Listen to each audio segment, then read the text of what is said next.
ومن أحسن قولا ممن دعا إلى الله وعمل صالحا وقال إنني من المسلمين.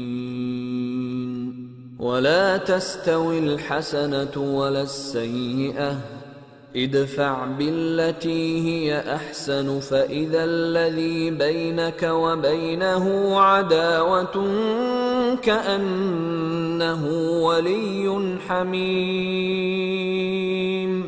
وما يلقاها إلا الذين صبروا وما يلقاها إلا ذو حظ عظيم. وإما ينزغنك من الشيطان نزغ فاستعذ بالله إنه هو السميع العليم. ومن آياته الليل والنهار والشمس والقمر، لا تسجدوا للشمس ولا للقمر واسجدوا لله الذي خلقهن إن كنتم إياه تعبدون. فإن استكبروا فالذين عند ربك يسبحون له بالليل والنهار وهم لا يسأمون.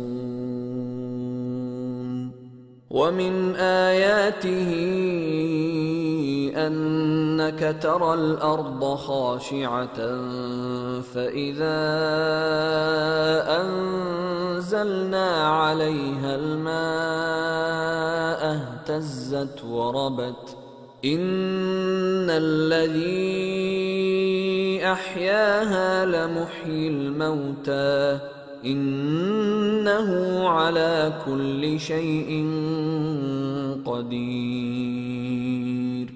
إن الذين يلحدون في آياتنا لا يخفون علينا أفمن يلقى في النار خير أم من يأتي آمنا يوم القيامة اعملوا ما شئتم إنه بما تعملون بصير.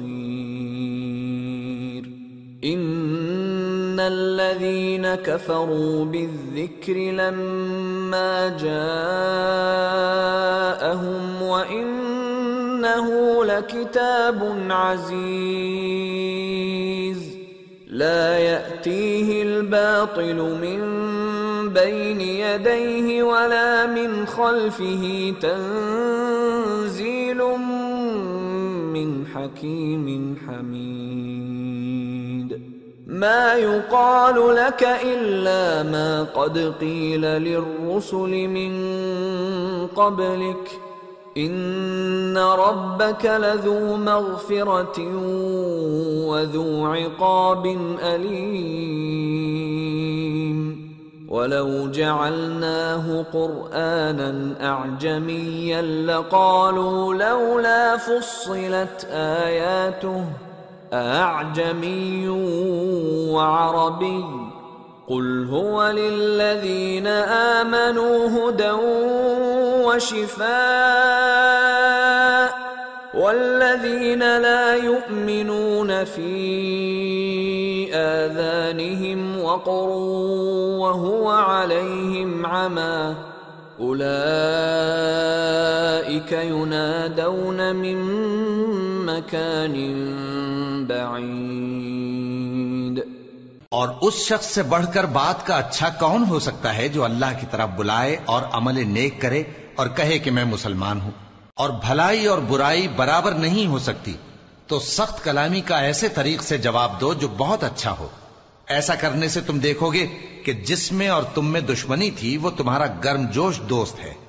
और ये बात उन्हीं लोगों को हासिल होती है जो बर्दाश्त करने वाले हैं, और उन्हीं को नसीब होती है जो बड़े साहिब नसीब हैं।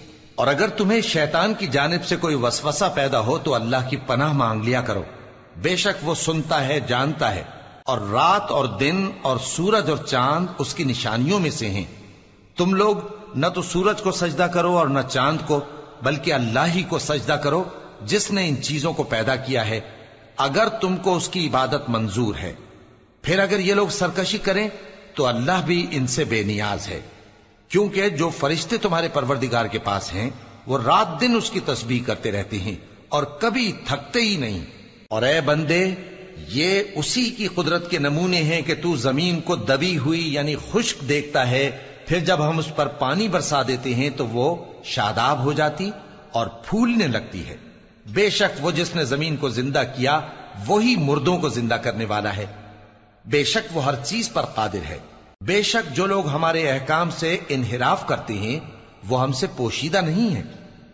بھلا جو شخص دوزخ میں ڈالا جائے وہ بہتر ہے یا وہ جو قیامت کے دن بے خوف ہو کر آئے؟ تو خیر، جو چاہو سو کر لو، جو کچھ تم کرتے ہو وہ اس کو دیکھ رہا ہے۔ جن لوگوں نے نصیحت کو نہ مانا جب وہ ان کے پاس آئی، حالانکہ یہ تو ایک عالی رتبہ کتاب ہے، اس میں جھوٹ کا دخل نہ آگے سے ہو سکتا ہے نہ پیچھے سے۔ یہ کتاب حکمت والے، خوبیوں والے کی اتاری ہوئی ہے۔ اے پیغمبر، تم سے وہی باتیں کہی جاتی ہیں جو تم سے پہلے پیغمبروں سے بھی کہی گئی تھیں۔ بے شک تمہارا پروردگار بخش دینے والا بھی ہے اور عذاب علیم دینے والا بھی۔ اور اگر ہم اس قرآن کو غیر عربی زبان میں نازل کرتے تو یہ لوگ کہتے کہ اس کی آیتیں ہماری زبان میں کیوں کھول کر بیان نہیں کی گئیں؟ کیا خوب کہ قرآن تو عجمی اور مخاطب عربی۔ کہہ دو کہ جو ایمان لاتے ہیں ان کے لیے یہ ہدایت اور شفا ہے، اور جو ایمان نہیں لاتے ان کے کانوں میں گرانی یعنی بہراپن ہے، اور یہ ان کے اندھے پن کا باعث ہے۔ ان کو گویا دور کی جگہ سے آواز دی جاتی ہے۔